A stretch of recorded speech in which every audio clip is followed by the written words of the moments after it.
CAGED system.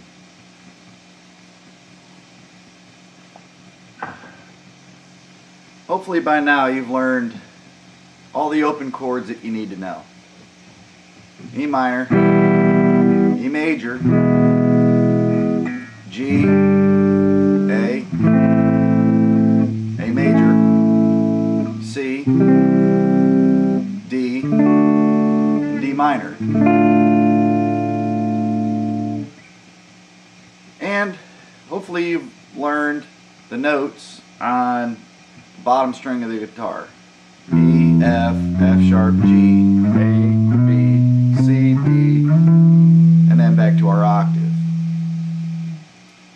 And it would help also if you knew the notes on the next string down. A, B, C, D, E, F sharp, F is back here, G, and then back to A.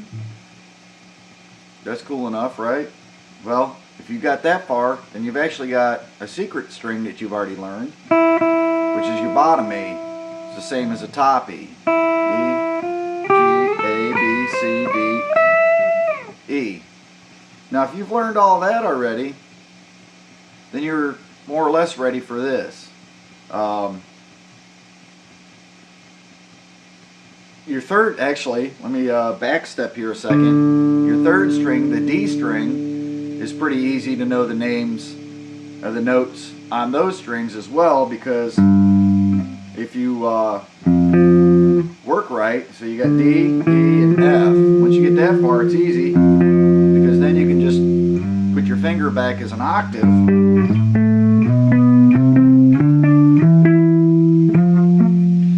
then you get the notes that way too. Fourth string, the G, same deal. Second string and figure out the notes there as a quick reference. So as long as you know these notes on your bottom two strings, it's easy enough to say these are both E, those are both B. Now the trick is trying to do that quickly when you need to get a reference. What notes am I hitting right now, right? So the CAGED system involves taking chords that you already know and creating different voicings of those chords. So you already know E minor, you know A minor. Well, what if I showed you two more versions of A minor? There's an A minor. There's an A minor. And they're all based around the CAGED system. So for example, A minor is the notes A, C, and E. This is an E minor shape. This is the same shape that we use as E minor. We slide it up to the 5th fret here, and that's our A. So that makes this an A minor. And then, remember this trick I said? Get your octave note. So if we start here and use a D minor shape,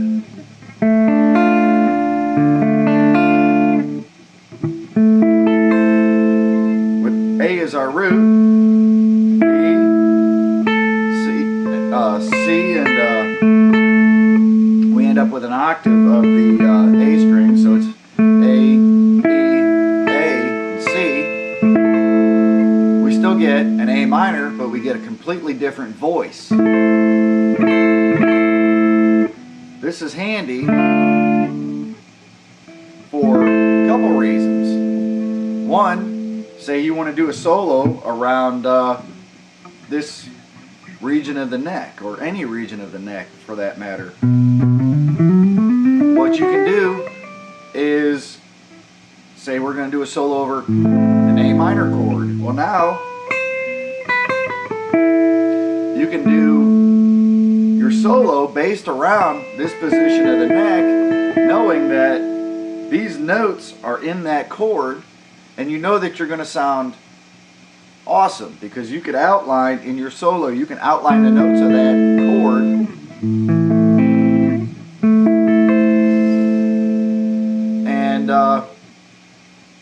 and it's going to make your solo sound like it belongs rather than just randomly throwing notes out of some kind of a scale, or diatonic or pentatonic. It doesn't matter. If you're just randomly shooting notes out into space, that's what your solo is going to sound like. So if you try to focus on the notes that you're soloing over, your solo is going to sing that much better. It's going to sound like you actually planned it out, thought it out, which you did.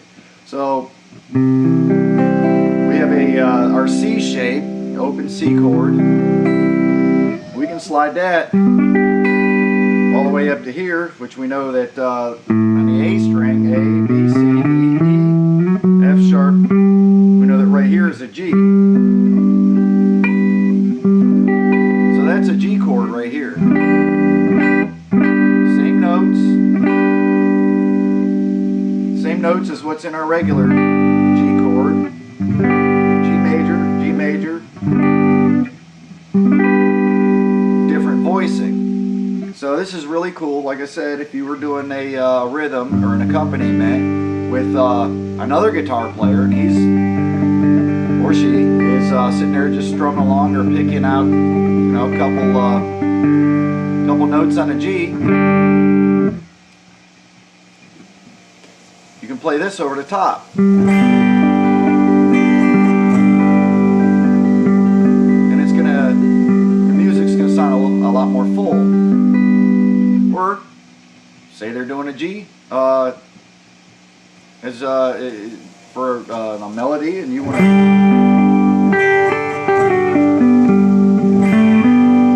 do your solo based around there. So you can, if G is your root note or your tonality,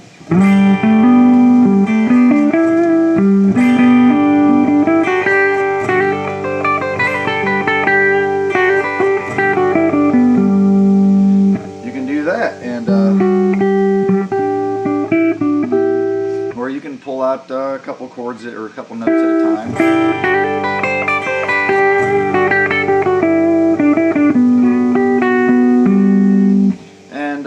You know, it's going to make your music sound more like you planned it. This works on major chords, minor chords. It works on basically everything that, everything about the guitar, because of the way the guitar is designed. It's a giant piece of graph paper, so it's real easy to transpose stuff. You just move it right up the scale, right up the neck, and basically everything just moves right along with it. So you got your B, an A minor, right? So if you move it up 2 frets, that's a B minor, D minor, E minor, whoops, E minor.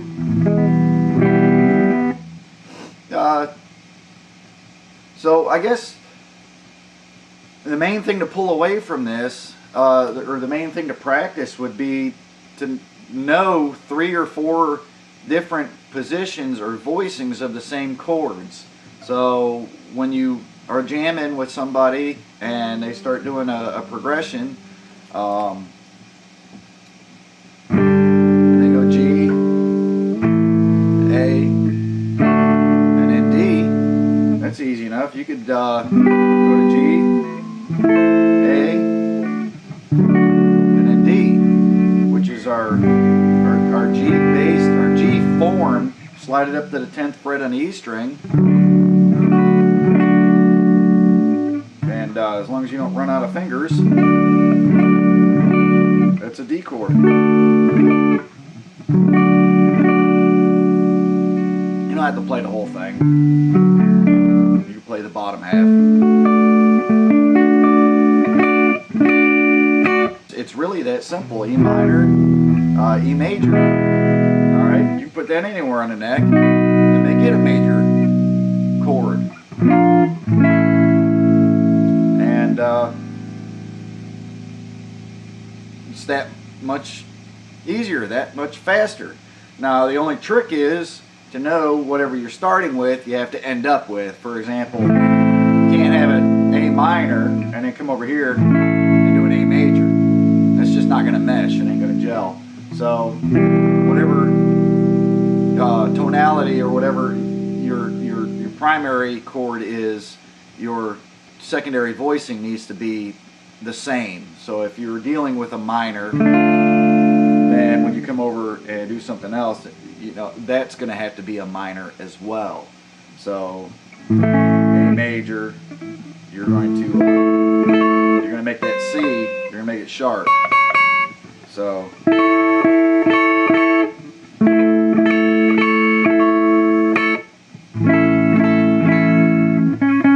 there's our sharp C, A major.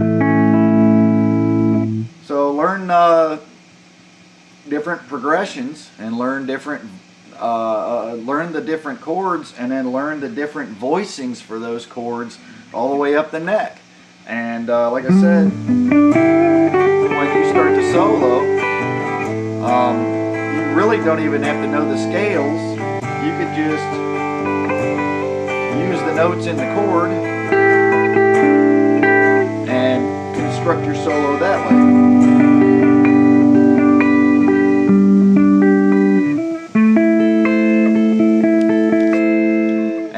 Whatever note you had in one chord, you could probably use in the next. So, for example, we got this as our G, and then when we switch to the A minor, well, we also know that we had the G, the E. So, you could kind of build your own scale that way, and it would be relatively safe as to what notes that you can play on or over, use as passing notes.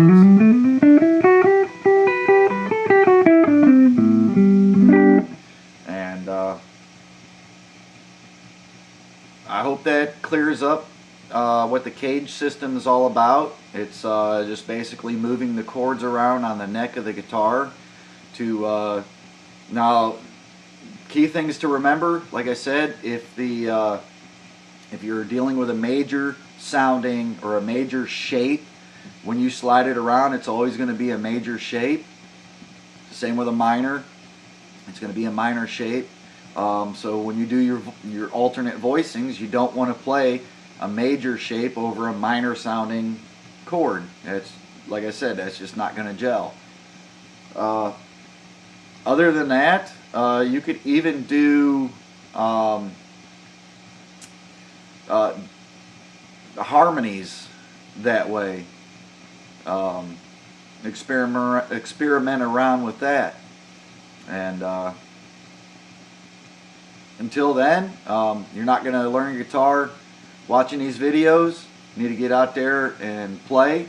You're going to learn the guitar in between watching these videos. And keep playing. Good luck to you. If you have any questions, hit the thumbs up. That's the like button. If you're going to do that, then leave a comment. Let me know how I did. If there's anything in the future you'd like to see. And don't forget to subscribe. I think it's yeah, down in this area right here. So unless you're full screen, in which case you're going to have to, you know, tilt the phone or hit escape. That'll get you back to where you need to be. Thanks for watching, and keep playing.